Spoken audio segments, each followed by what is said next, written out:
बिंदु संयुक्तम नित्यं ध्यायन्ति योगिनः कामदं मोक्षदं चैव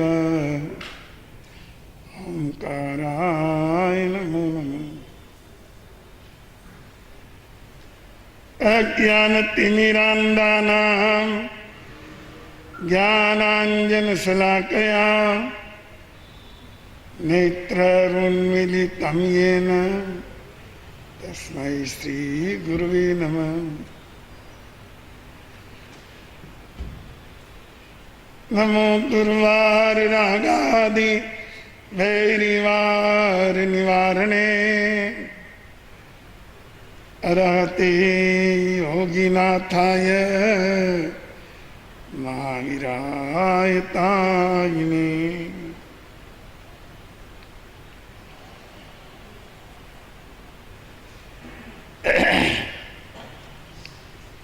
प्रिय श्रोताजनों,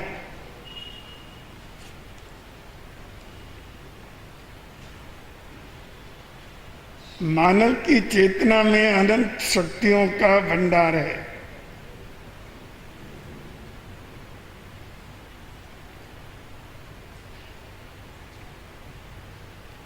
उन विशिष्ट शक्तियों में एक शक्ति का नाम है स्थिर।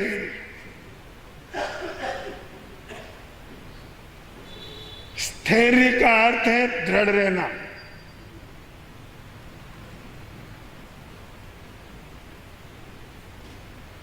स्टैंडिंग पावर, अपनी जगह मजबूत रहना, ये गुण बड़े काम का है।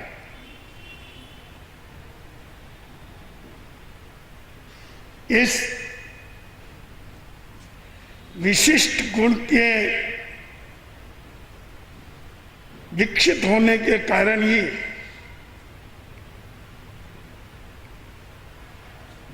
सभी महापुरुषों का विकास हुआ।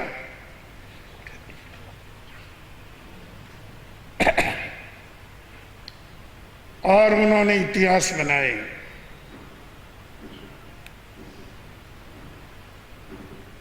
परमात्मा भगवान महावीर प्रभु ने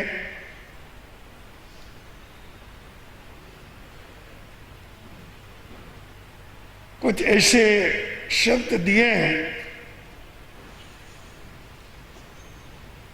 जो जीवन को बहुत प्रेरणा देते हैं। उन्होंने कहा, दृढ़ बले दृढ़ वीर्ये दृढ़ पुरुषाकारे दृढ़ पराक्रमे।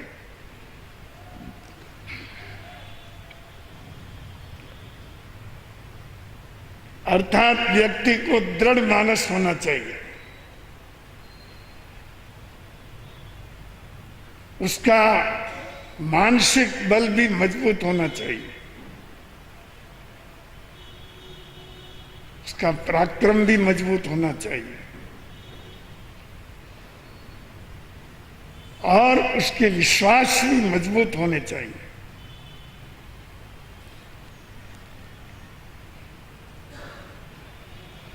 जिसके पास स्थैर्य नाम का गुण नहीं होता है,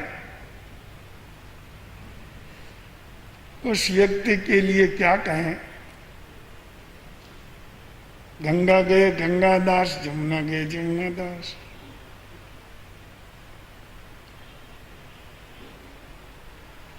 ध्वजा पता की तरह कभी इधर उड़ रहे हैं तो कभी इधर उड़ रहे हैं। ऐसे व्यक्ति कोई नियम नहीं निभा सकते। कई व्यक्ति कहते हैं, बाबूजी सौगंध तो लिए पर टूट गए। क्यों टूट गए? इसलिए कि स्टैंडिंग पावर नहीं है, मजबूत रहने का गुण नहीं है।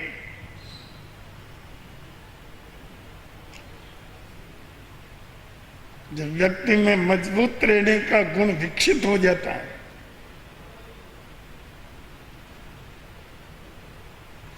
तो वह जो प्रतिज्ञा करता है, जो निर्णय करता है,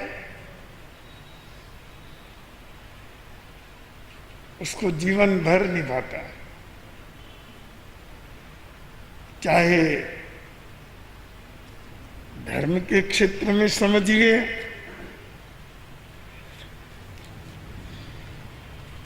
या व्यवहार के क्षेत्र में समझिए, व्यवहारिक जीवन में भी व्यक्ति को कहीं न कहीं तो मजबूत रहना ही पड़ता है।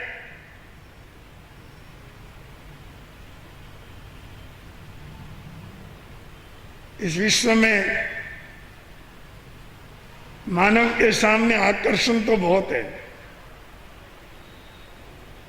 मानव के मन को खींचने वाली बहुत चीजें हैं।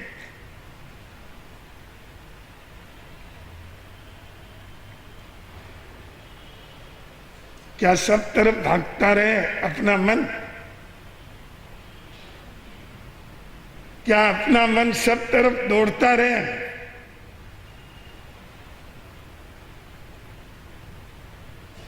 क्या होगा?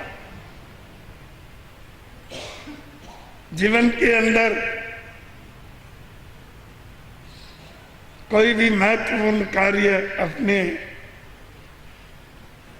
हाथों द्वारा वह संपन्न नहीं कर पाएगा, क्योंकि उसके मन में स्थिरता ही नहीं है। आजकल चारों तरफ अस्थिरता फैली हुई है।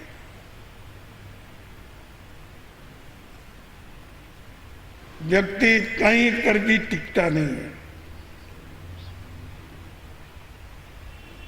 चारों तरफ भागम भाग लगी हुई है।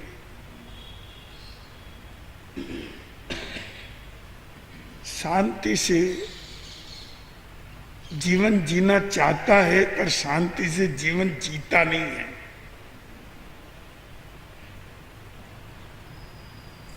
और स्वयं की ऐसी चंचल प्रकृति रखता है,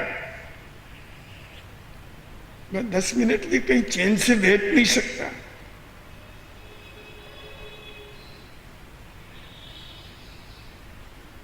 चाहता तो शांति है, फिर अशांति में क्यों दौड़ता है? पर क्या करे, उसके पास स्थैर्य नाम का गुण नहीं है।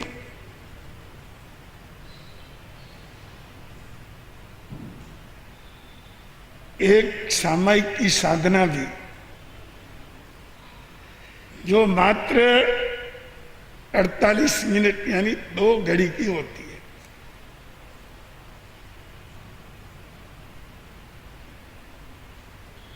उसमें भी वह बंदर की तरह चंचल बना रहता है।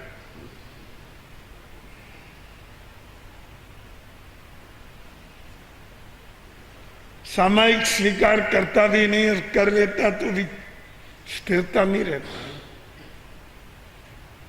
एक व्यक्ति ने कहा, बाबू जी क्या करूं, सामायिक मन तो ठिकाने रहता ही नहीं है।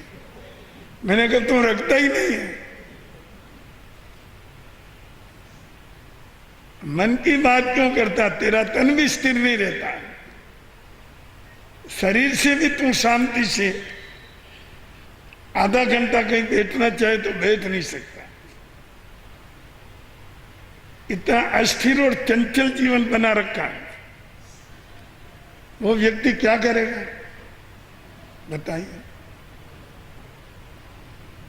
अगर एक व्यवसायी अपनी दुकान पर मजबूती के साथ न बैठे, जमाव न करे, चाहे ग्राहक आए ना आए, पर बैठा तो रहता है,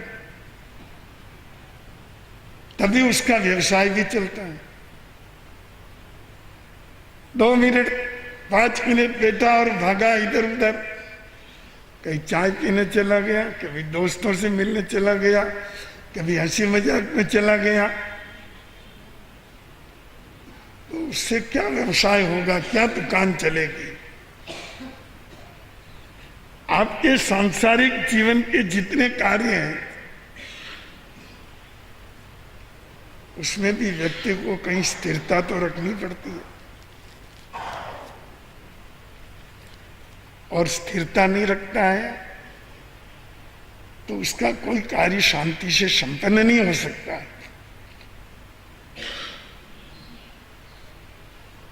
और ये गुण बहनों में तो और ज्यादा चाहिए, और इनके पास है भी। ये पुरुषों की अपेक्षा ज्यादा स्थिर रह सकती है और रहती भी है। पर ये स्थिरता का गुण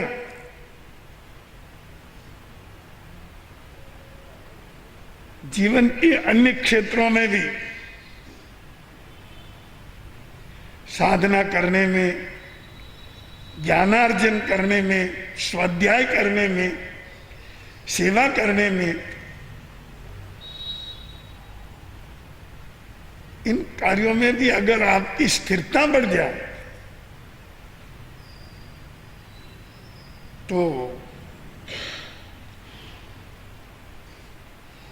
आपको प्रत्येक कार्य का लाभ मिलेगा और आनंद आएगा। कई व्यक्ति आते हैं, आए, दर्शन किए, 5 मिनट बैठे न बैठे, बाप जी मगलिक फरमाओ। अरे भाई इतनी क्या जल्दी है कि बस आपके दर्शन हो गए।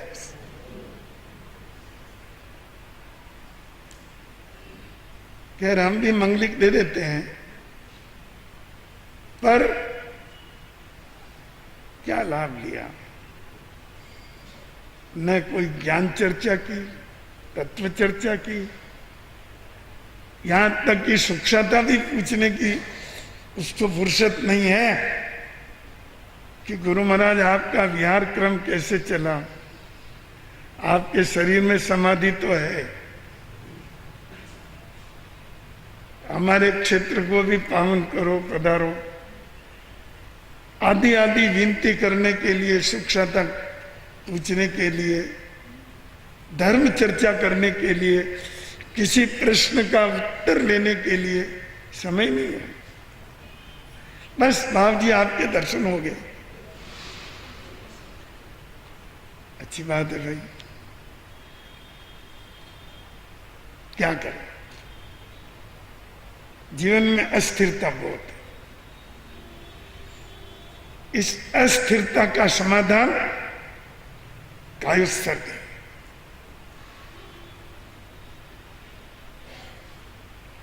कायोत्सर्ग का अर्थ है शारीरिक बुद्धि का त्याग कर देना।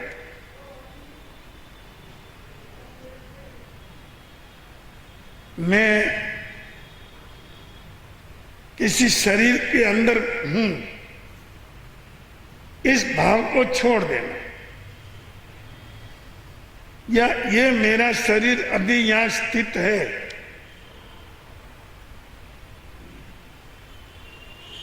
इसको सर्दी लग रही है या गर्मी लग रही है,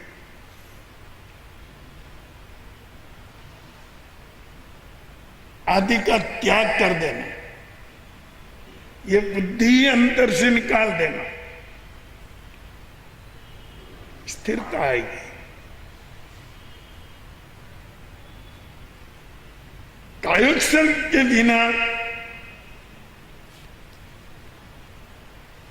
स्थिरता नहीं आती है। कायोत्सर्ग के बिना एकाग्रता नहीं आती, क्योंकि मन इधर छूटता है तब दूसरी तरफ लगता है, इधर से नहीं छूटता है वहां तक उधर भी नहीं लग सकता। इधर का मतलब देह भाव और उधर का मतलब आत्म भाव। देह भाव से छूटेगा तो आत्म भाव में जाएगा। कई लोग ध्यान शिविर लगाते हैं, बड़े बड़े आयोजन करते हैं, हजारों लाखों रुपया फीस के एकत्रित करते हैं, लेते हैं। ऐसे कई ध्यान शिविरों में जाने वाले से मैंने पूछा, तुम कायोत्सर्ग करते हो कि नहीं करते हो? ये क्या होता है? मतलब ध्यान कहां से प्रारंभ होता है यह भी उनको ज्ञान नहीं है। ध्यान तो कायोत्सर्ग से चालू होता है।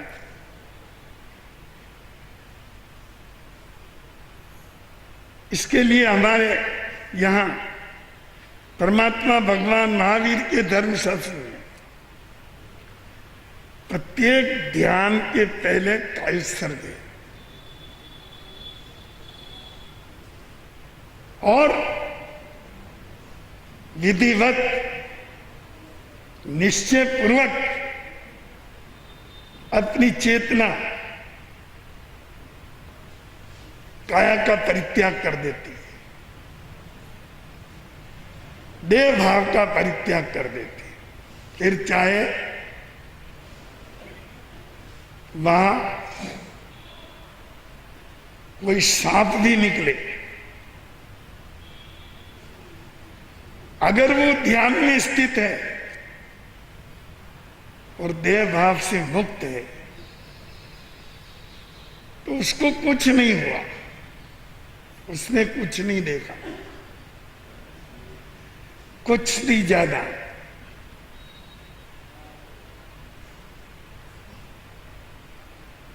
गज सुकुमार मुनि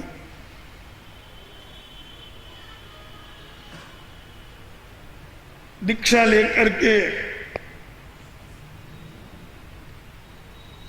स्मशान में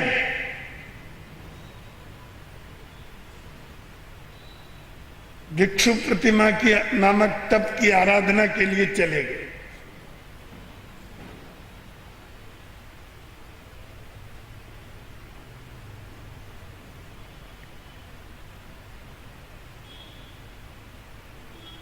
वहीं एक दुष्ट व्यक्ति का आना हो गया।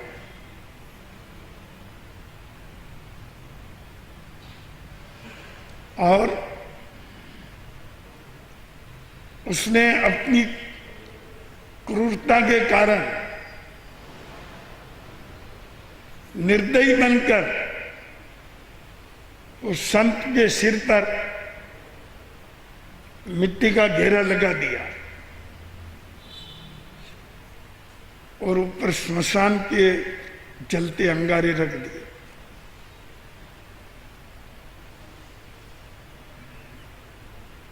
बंधु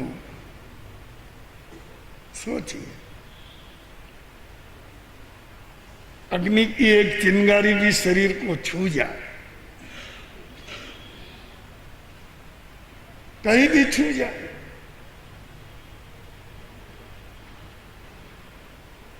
अपनी क्या दशा होगी, हम पूरे उछल पड़ेंगे।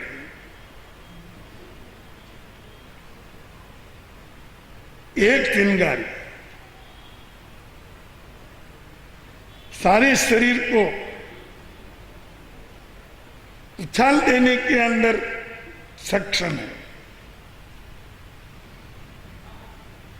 वहां तो अंगारे धरे हैं,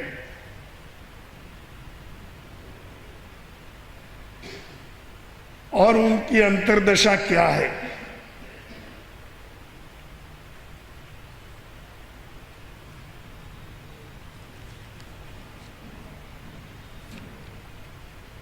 ये बात इस पद्य से समझिए जो बड़ी साधु वंदना में उल्लिखित है।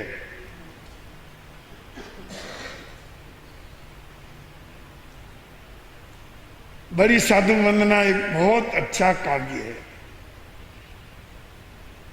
और उसमें सत्पुरुषों का पवित्र स्मरण है। प्रत्येक भाई बहन को बड़ी साधु वंदना का पाठ अवश्य करना चाहिए, जिससे एक साथ अनेक सत्पुरुषों के गुणगान हो जाते हैं, उनका स्मरण हो जाता है, उनकी प्रेरणा से अपना जीवन भर जाता है। और प्रातःकाल अगर ऐसी प्रेरणा मिल जाए तो पूरा दिन पवित्रता के साथ व्यतीत होगा। बड़ी साधु वंदना बहुत प्रेरणात्मक काव्य पाठ है। उसी में गज सुकुमार मुनि के ध्यानस्थ अवस्था का एक बड़ा सुंदर चित्रण आचार्य जयमल जी महाराज ने किया। उसकी 2-4 पंक्ति में आपके सामने रखता हूं। वसुदेव जी नंदन धन धन गज सुकुमार रूपे अति सुंदर कलावंत वय बाल प्रभु ने समीके छोड़ो जंग जंजाल भिक्षुनी पड़ी मां गया मसाणे महाकाल देखी सोमल को प्यो मस्तक बांधी पाल खेरन ना खीरा सिर ठविया असराल मुनि नजरन खंडी बेटी मननी जाल सब कर्म कपावी मुक्ति गया तत्काल एवा पुरुषा ने वंदन हो त्रिकाल। क्या बात है, कितनी अद्भुत छवि है। सिर पर अंगारे जल रहे हैं और मुनि स्थिर खड़े हैं। शरीर के किसी अंग का हिलना डुलना तो दूर की बात, जिनकी आंख की पलक तक नहीं हिल रही, ऐसी स्थिति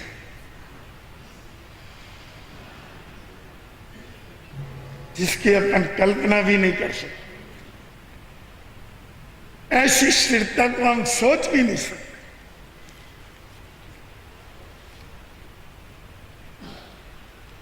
इतना स्थैर्य है, इतना गहन कायोत्सर्ग व्यक्ति की चेतना का ऊर्ध्वीकरण कर लेता है और उनका ऊर्ध्वीकरण इतना आगे बढ़ा कि मुक्ति पा गई।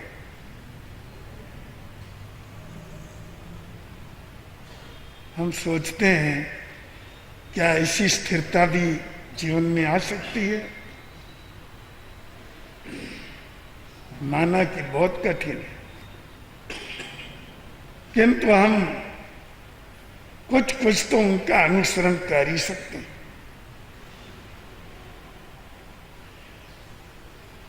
कुछ अनुसरण करके ही हम कायोत्सर्ग के क्षेत्र में आगे बढ़ सकते हैं और वास्तविक ध्यान का आनंद प्राप्त कर सकते हैं। पर कायोत्सर्ग तो करना पड़ेगा। तो बंधुओं,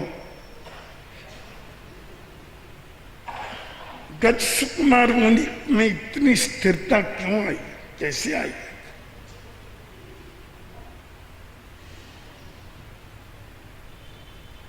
उनकी अंतःकरण की गहराई में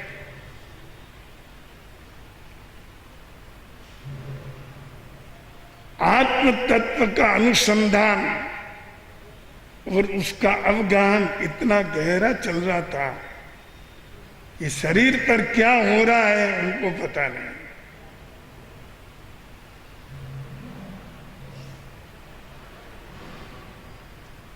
कोई व्यक्ति घर बैठा है, कोई व्यक्ति तो बॉम्बे बैठा है और उसके गांव में उसके घर में आग लग गई।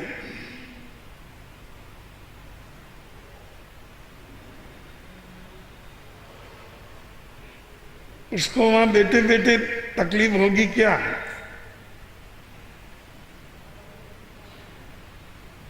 गांव में घर में आग लगी है, वो तो वहां व्यवसाय कर रहा है, मित्रों के बीच में आनंद उपभोग कर रहा है, खुशी से जीवन जी रहा है, जब आग लगने की खबर आएगी उसका ध्यान वहां जाएगा,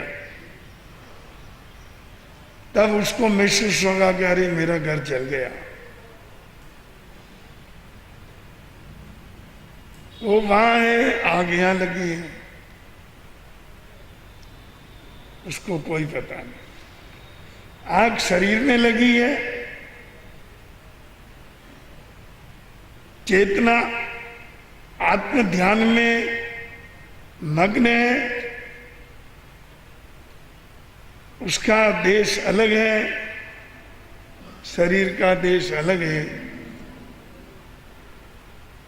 वो अभी परदेश में चला गया,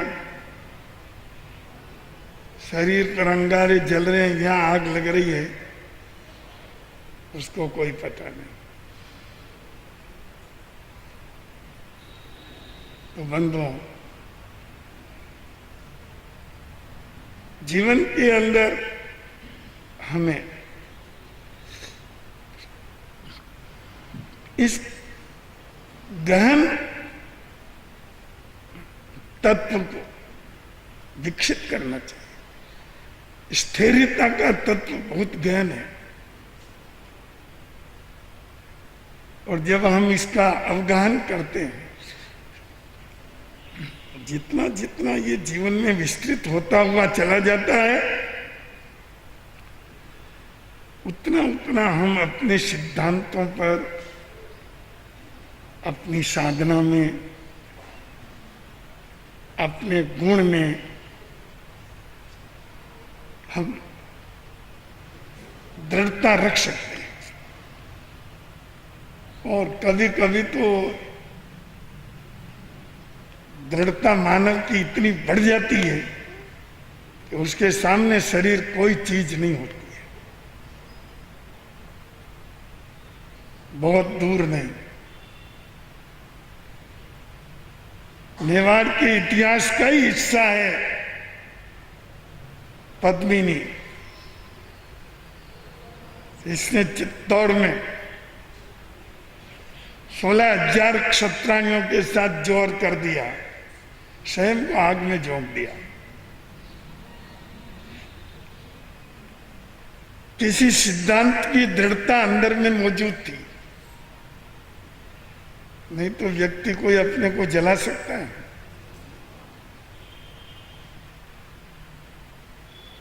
मेवाड़ का ही एक इतिहास है।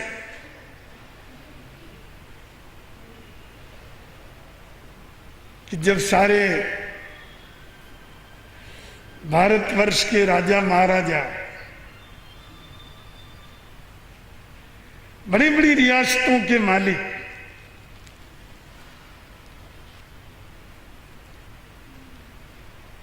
अकबर के सामने नतमस्तक थे और उनके साथ सुलह रखने के लिए कहीं इनके साथ हमारा जंग न हो जाए,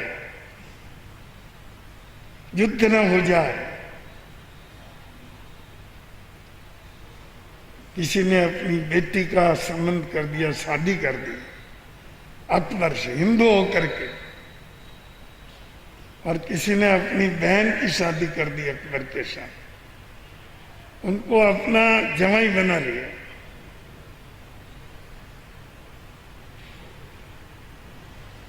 जीवन में कोई सिद्धांत नहीं था, एक ही सिद्धांत था, आराम से रहना।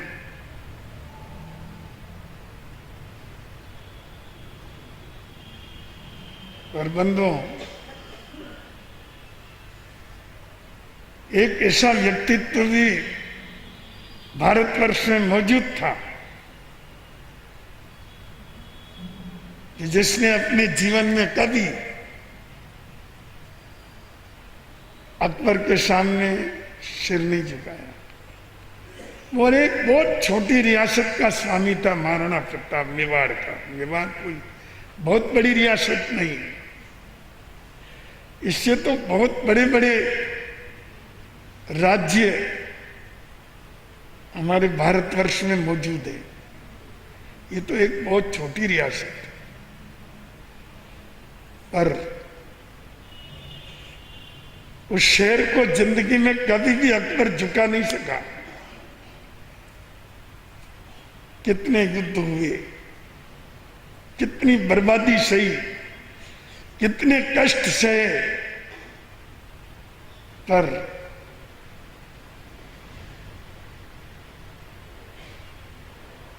दृढ़ हरिश्चंद्र को टले न सत्य विचार।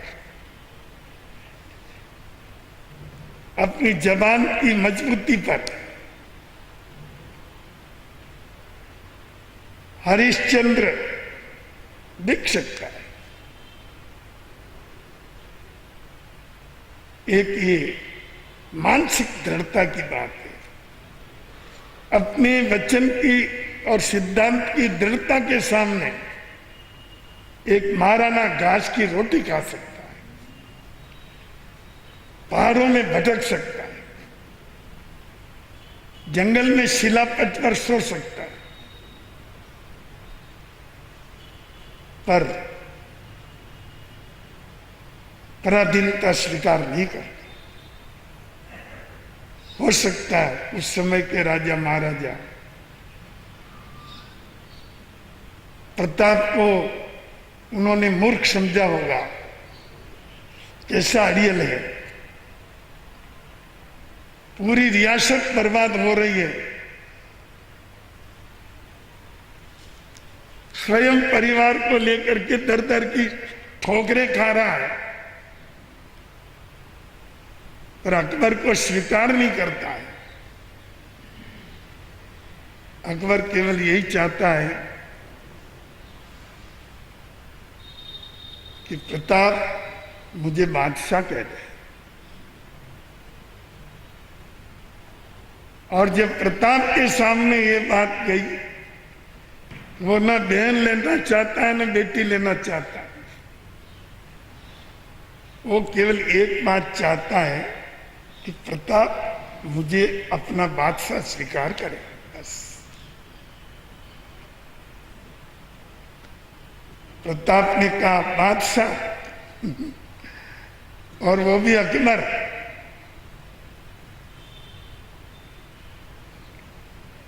एक हिंदू के लिए इससे अधिक मरने योग्य बात तो क्या होगी। तुर्क काशी मुख पतो इन तनसुई कलिंग, उगे जाए उसी प्राची बीच पतंग। मैं तो तुर्क ही कहने वाला हूं, अकबर एक तुर्क है, बस। हमारा कोई बादशाह नहीं।